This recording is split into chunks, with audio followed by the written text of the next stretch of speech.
Kun raadiyoo sagalee Oromooti. Raadiyoon sagalee Oromoo torbanitti guyyaa 3 wixata roobii fi sanbata galgala keessaa sa'a 7 hamma 7 walakkaatti kan isiniif darbu. Tamsaasni dambalii gabaabaa meetir baandii 16 yookaan kiiloo heerzii 17,850 fi karaa intarneetii oromovoice.org darbu kun amma jalqaba. Kun raadiyoo sagalee Oromooti. Akkam ooltan dhaggeeffattoota keenya. Kun sagantaa keenya Onkoloolessa 31 bara 2016. Qophiin keenya har'aa qophiin Hundee fi Oromia Insight qophaa'anii jiru. An kanan isin keessummeessu Ayyaantuu Dameeti. Amma gara oduu har'aattan isin dabarsa. Akkam ooltan dhaggeeffattoota keenya oduu saati kanaaf qabnu isin dhageessisaa Naabasaa Waaqjiraati. Uummanni Oromoo addatti immoo dargaggoonni Oromoo qabsoo bilisummaa Oromoo ofirratti hirkatee akka jabeessanii bilbilchan adda bilisummaa Oromoo dhaame. Addi bilisummaa Oromoo ibsa guyyaa har'aa sadaasa 9 kan waggaa 11ffaaf kabajamu laalchisee baaseen akka hubachiisetti qabsoon bilisummaa Oromoo deeggarsa alagaa herregatuun otoo hin taane uummata Oromoo abdatu kan gaggeeffamaa turee fi ammallee haala kanaan gaggeeffamaa jiru. Kana hubachuudhaanis ilmaan Oromoo qabsoo isaanii bifa haaraatiin humna alagaatiin wal gitu akka finiinsan addi bilisummaa Oromoo dhaameera. Itti dabaluunis ilmaan Oromoo ammallee caasaa cunqursaa keessa taa'anii uummata Oromoo irratti dhiibbaa geessisan gocha kanarraa akka dhaabbataniif uummataaf akka birmatan waamicha godheera. Haala kana hubachuudhaan kanneen kanaan ala diinummaa biyya keessattis ta'e alatti raawwatan seenaa galmee Oromoo irratti akka kaa'amullee waamicha godhee jira. Qeellam Wallaggaa naannoo Adambidoolootti qabsaa'ota Oromoo weerartuu wayyaanee irratti tarkaanfii fudhachuun beekame. Oduun naannoo sanarraa nu gahee akka hubachiisutti aleellaan kun naannoo Qaccii Halakuu naannoo holqaa Oliiqaa Dingil jedhamutti kan fudhatame. Walla'iinsa ilmaan Oromoo bosona galanii fi humna gaazii gidduutti ta'enis wayyaanonni 6 ajjeefamanii 2 immoo madaa ta'uun isaanii beekameera. Aleellaa kanaan qabsaa'ota Oromoo 3 wareegamuun oduu wal qabatee nu gahee hubachiiseera. Haala labsii yeroo Itoophiyaa keessatti baheen yeroo ammaa mirgi namaa haalaan dhiitamaa akka jiru gabaasa adda addaa hubachiiseera. Gareen Human Rights League fi mirga namoomaaf falman adda addaa akka ibsanitti mootummaan Itoophiyaa haala yeroo ariifachiisaan labsii baaseen daachuudhaan mirga namootaa haalaan sarbaa akka jiru ibsameera. Mootummoonni gamtoomanii yeroo adda addaatti mootummaan Itoophiyaa aleellaa fi miidhaa mirga namoomaa irratti raawwachaa jirtu akka dhaabdu gaafachaa turuu ishee kan yaadatamu. Baqattoonni Sudaan kibbaa 40,000 ol ta'an Itoophiyaa naannoo Gaambeellaa seenuun beekame. Sababa walitti bu'iinsa Sudaan kibbaa keessatti deddeebi'ee ka'aa tureen baqattoonni 40,000 caalan Itoophiyaa akka seenan hubatameera. Yeroo waggaa tokkoof baqattoonni Sudaan kibbaa Itoophiyaa seenan baay'inni isaanii gadi hir'isee turus agayyarraa eegalee lakkoofsi isaanii dabalaa akka jiru hubatameera. Mootummaa wayyaaneen haala kanatti da'achuudhaanis gargaarsa biyyoota adda addaarraa kadhachaa akka jiru hubatameera. Oduu saati kanaaf qabnu kanumaa qophii keenyaaf waliin nagaan nu tura.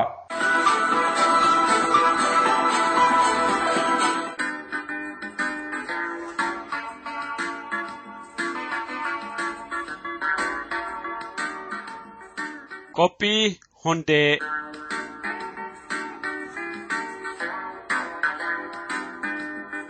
Akkam jirtu dhaggeeffattoota keenya amma dabareen kan qophii Hundeeti. Qophii keenya har'aa keessatti kanaan dura kan dhiyeessuu eegallee qorannoo obbo Zalaalem Abarraa waa'ee qoosaa irratti kan godhanidha. Oromoon qoosaa qabaa qoosaan immoo akaakuu meeqa qabaa kan jedhu irratti fakkeenya agarsiisuudhaan kan isaan haasaa godhan biyya Hoolaanditti isin dhageessifna jechuudha. Maarreen kan xumuraatti nu waliin tura. Qoosaan saba Oromoo bifa kamiin mul'ata yookaan immoo of mul'isaa seelattan darba?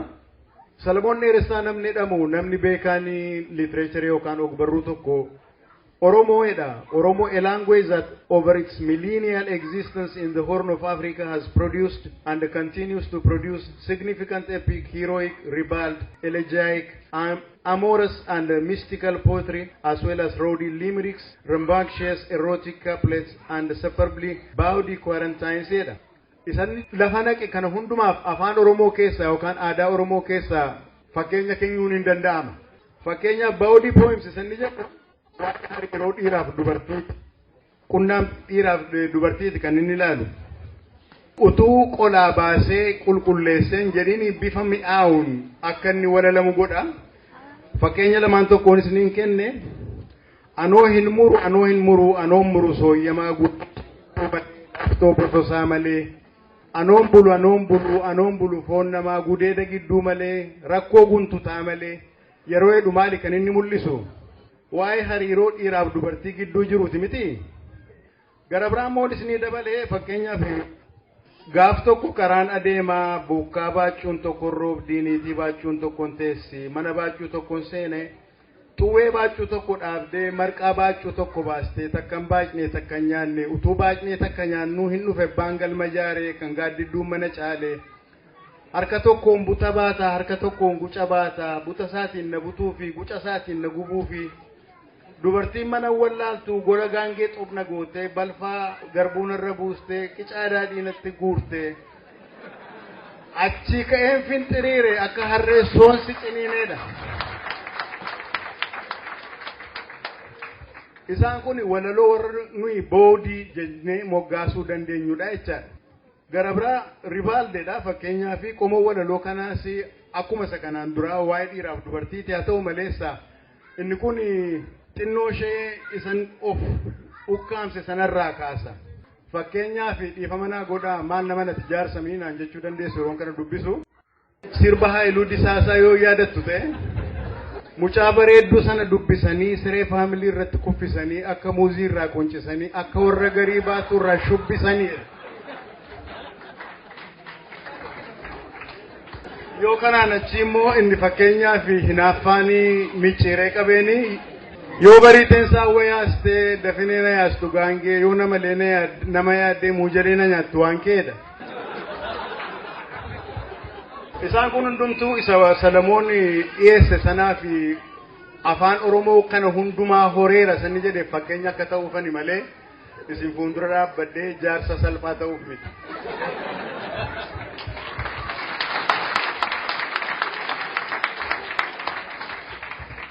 Gara biraatti isinii dabaluudhaaf mucaa boddosee jakuullee jedhee sossobeena fuudhee birriin okkotee shanguutee jedhee sossobeena fuudhee yeroon okkotee harka kaa'u barariin ukoona guutee yeroon boorsaasaa harka kaa'u rigaa 55 fuudhee kan na dhibe kan haadha isaatii sabbata mudhii irraa na hiiktee ilma ishee gannatti dhiistee isaa kan dubbisu. Adubbifamu sabbata mudhii irraa na hiiktee ilma ishee gannatti dhiiste agguudduu lafatti dhiibee haduutuuf natti gannatti dhiibee ani hin duune galata waaqii wantichoo safara isaatii ciiseen ilaale karaatu turee mi'aa akka baaduetti inni irrooti keedhe beektu biyya Neezerlaandi jiraanna biyya dimookiraasiin harka 100 keessaa 100 waa muraasa dabalatudha. Isa irrooti jedhamu maal akka inni ta'e isinitti mun barbaachisa natti fakkaanne garuu Oromoon wanta sana qabaayiidha. Afaan Oromoo keessa waan akkasii jiraai yoo jechuu yoo baruu barbaanne fakkeenyaaf tokko isinii kennuu nan danda'a. Lakkii baa qalbii sireen naan cabdii sireen koo siree sooyyamaa obboon koo galee dheekkamaa lakkii baa qalbii isa irrooti jedhu sanadha. Walumatti qabaatti Oromoon qoosaa qabaayii ni jennee yoo gaafanne egaa kunumti mataan isaa qoosaa ta'uu danda'a. Garuu waa tokkoon isinitti hima. Qoosaa durii qotee bulaa biratti odeeffaman ijoollee qotee bulaati baay'een keenya baadiyyaatti guddanne waa baay'ee dhageenya. Inni baadiyyaatti dubbatamu sa magaalaatti dubbatamuuf badaa mi'aawota inni magaalaa keessaa immoo sa baadiyyaatiif badaayyuu mi'aawota. Garuu tokkoon isinitti hima yookaan lamaan tokko qoosaa duriiti. Abbaa faadhatu maa isaaniitti jiruyyuu mucaa gurguraan tokko ulaa baneetti seena. Jennaani afaanii mi'aawu afaan ijoolleetiin abbaa maal hojjettaa innaan haadha kee jilbishee dhukkubnaan jilba kootiin sukkuumaa fi jiraa jedheen. Mucaan deebii kan argatee gara haasaasaatti fiige deebi'ee. Guyyaa kaan isaanii taa'ee irbaata eeggatutti mucaan dhufee abbaa amma irbaanni qaqqabutti ayyeedhaaf kaatee jilba keetiin jilba isheen sukkuumtuu fi jedheen. Gara biraa abbaa warraa fi haadha warraati ati warraa dhukkubsatanii sireerra waggaa yeroo baay'ee turaniiru gaaf tokko akka fedhettuu lafaa kaanii biddeen wayii qopheessanii fi nyaachisuuf jedhanii ennaani gamaaf gamana bidda gamaaf gamana tuutaanii ati warraa akkuma fedhettuu gad jedhanii too bidda fuufanii gad jennaan abbaa manaa qaamisaa daaraa tuqee argu maali abbaa warraa koo hundattuu fayyitee naman taatu jettanii daaraa keessa suuqxanii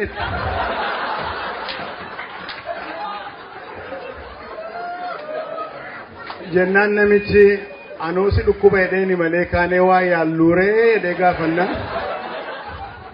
Waan qoricha ta'u beekuu hiikaa malee ta'edhan. Qoosaa jabana kanaa immoo ijoolleen yaanni wal godhan yoo isinitti mee tokkotu lama ta'anii wal bira ta'anii to'aa isaaniitti inni tokko amuummataa inni tokko amuummannaan inni taa'ee ilaalu afaan isaa keessa quba kaa'e. Maadhaan akkiitiif afaan koo keessa quba keessa himnaan sittuun bi'in malee maaltu si dhibee jedheen. Namichi tokko immoo soba jaallataa jedhanii booddee adamoo dhaqeen galee dheetii maal ajjeesteen naan kurupheen xiyyiitiidhaan eessa ishee dhoofteen naan miilla isheef mataa ishee walitti rukutee maal naman akkan gooteeti miilla isheef mataa ishee walitti rukutteen naan miilla ishee ol kaastee gurra ishee huqqatti turtee. Isaan kun hundumtuu qoosaadha. Kanaaf Oromoon qoosaa qabaa jechuufan kan hundumaa kan inni isiniin jechaa jiru garuu qoosaan Oromoo bifa kamiin of mul'isaasa jennuu fi bifa walaloon bifa geerarsaan bifa mammaaksaan bifa weedduu cidhaan bifa weedduu da'umsaan bifa holootiin afoolaan akkasumas saadoodhaan ani hammanatu natti mul'ate warri dubbii kana gadi fageessanii qorachuu barbaadan kana caalaa saaxila baasuu danda'u natti fakkaata. Egaa akkuma beennu akka sirna gadaatti namni gulantaa umriitiin hiramee deema. Ijoolleen gara waggaa 8 gadi jiran akkuma beektan abidda bira ta'anii taphatu ibboo taphachuu jira ibboon teenii taphachuu jira. Mock fights yookaan mock drama adda addaa kana hojjechuutu jira. Achi keessaas fakkeenya baay'ee isinitti himuu nan danda'a garuu muraasa isinii kennuudhaaf utuuni arrabsicha isiniin kenniniin fuuldura biyya Ameerikaanii fi biyya Ingilizii faa kana keessa waggaa dhibboota 2 darban kana keessa wanta developii godhan popular culture keessa roast comedy wanti jedhamu tokko jira. Roast comedy kun wal qoccoluu keechaati. Qoccolloodha wal aarsuu garuu warri kuttaatti deemu walitti kolfuudha nama ofitti kofalchiisuudha jechaadha. Ijoolleen keenya wanta akkasii kana abidda biraatti taphachuutti kaati roast comedy kana. Ibboo gaafataa ibboo deebisuu dadhaba. Dhugiittiin jedha yookaan iddoo kaanitti immoo akka jedhamutti biyya naa kenneedha biyya kennaaf. Yeroo sana utuu deebiin deebisinii fuuldura arrabsootu jira akkasi miti. Dhugii yoo jedhee dhugee baksaa bulee baddaa'edha.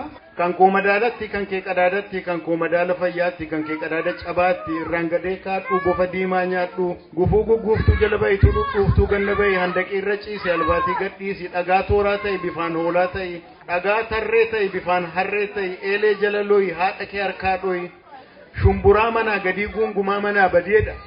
Eega akkas jedhee arrabse amma gaanii aarseeraanii wal aarsaniiru kuni kompitiishinii sana gabboorii akka mo'amne kittibaatii siifa ta'u jechaasaati. Iree testing jedhu warri faranjii achi booddee reconcile gochuu qabu. Kanaani nafu dubbiin safuun cabeera arrabseeraanii kanaani nafu safuu sana deebisee ijaaruu qabu. Maal jedha fardiin dannabsu an kana caalaa sin arrabsu waraabessi adda booqaa siyaas hallaqsu deebiinsaa kana dhaydheetti. Ammaaf nagaa hedduu galatoomaa.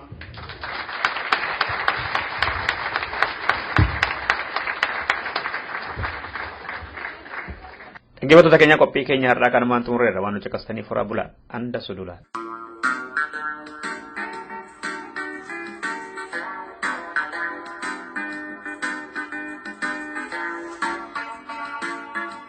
Qabsoo warra keenya.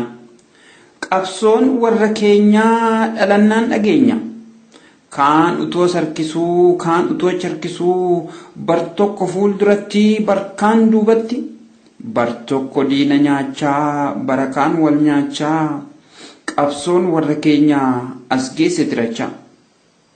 Kaan utoo sarkisuu kaan utoo charkisuu maal jettutu citee egereen dhalootaa dhaamsi qabsaawotaa hadaraan hayyootaa attamittiin teenyaa har'asiin awwaallee borunaan awwaaluuf dabaree eeggannaa. Moociniin nannee lubbuu wareegsinee qabsoo galma geenyaa. Biyya bilisoomsinee alaabaa ol kaafnee diinarraa mulqinee walabummaa labsinee bilisoomne erginaa. Qabsoon warra keenyaa bar tokko furdachaa bar tokko huuqqachaa as geesse tirachaa.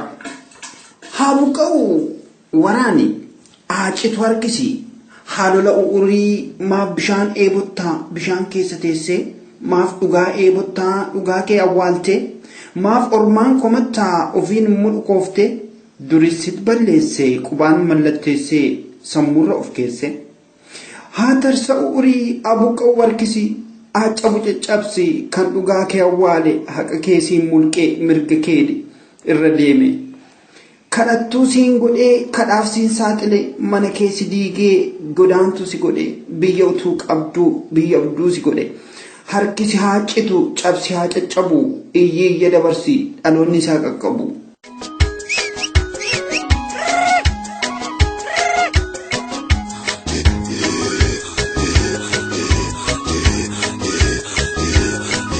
This is Oromo Voice Radio English program. Oromo Voice Radio is broadcasting to Oromia at 16-meter band or 17,850 kilohertz or on oromovoice.org website. OVR broadcasts Oromia Insight program every Monday for 15 minutes at 7:15 p.m. Oromia local time. Welcome to Oromia Insight program.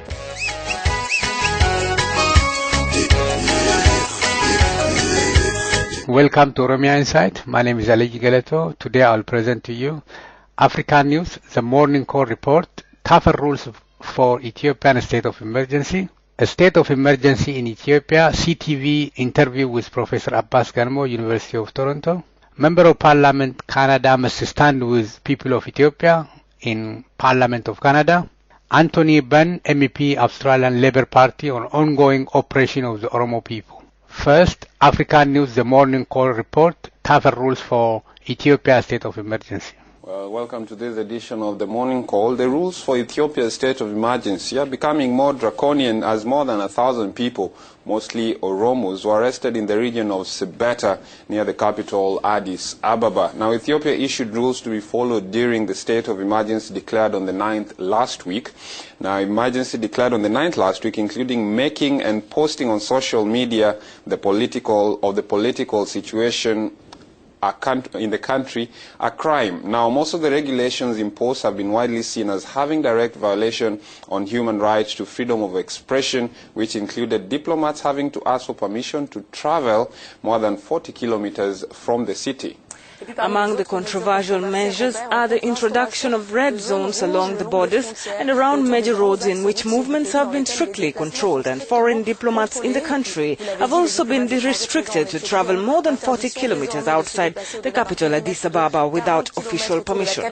Moreover, a curfew has been introduced from 6 p.m. to 6 a.m. on access to economic installations, infrastructure and agricultural development projects, factories and others. Now, Befeqadu Hailu is joining us right now on the Morning Call. He is a blogger and a political writer in Ethiopia. Good morning, Befeqadu. The Ethiopian government has announced extra measures with regard to this state of emergency. How are Ethiopians reacting to them?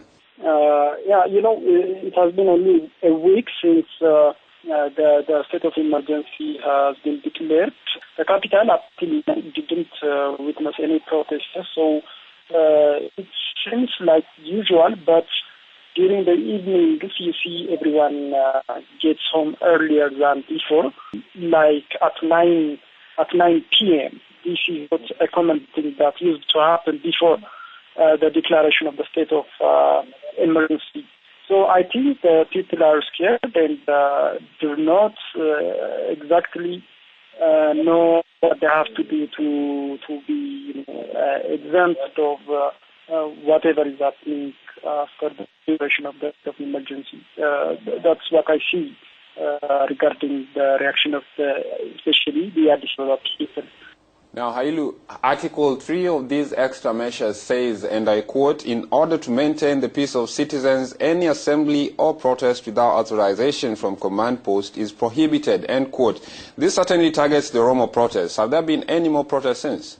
All means of communication are almost blocked, so we don't hear reports of protesters, but I know even after the declaration of the state of emergency, there were some, very limited though, there were some protesters in the region of Oromia and even Amhara too. Well, according to the declaration, before demonstrating or gathering, people need to have authorization from the command post For me, it's like the command post will never give you authorization to any protesters because it never happened in our political culture, even before the declaration of this state of emergency.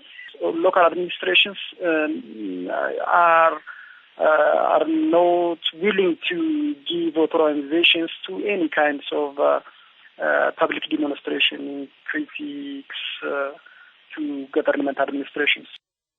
Now, Hailu, lastly, the curfew hours have been revised down to 6 a.m., 6 p.m. to 6 a.m. How will this affect the lives of ordinary Ethiopians who just want to go about their ordinary life? You know, what I have seen from the state of emergency details, it lacks clarity and specificity. So it's always unclear and vague, so people are scared which ones are not allowed and which are allowed. So it's kind of confusing and it keeps you frightened very much. From 6 p.m. to 6 a.m., any citizen is not allowed to move around government institutions and public infrastructures. And it's not clear which ones are public infrastructures and which are not, because, you know, even roads are by themselves public infrastructures.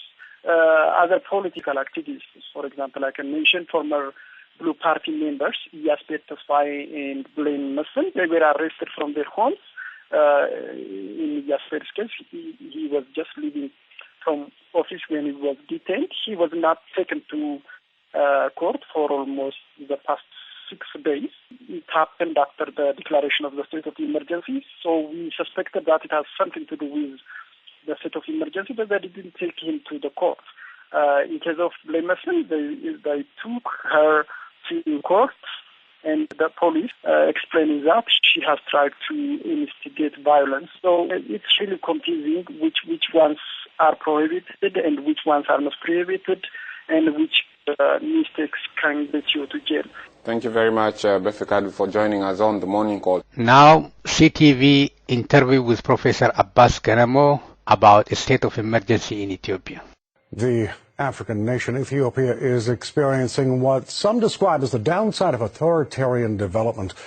Ethiopia has until recently been popular with development economists and international investors such as the Chinese government.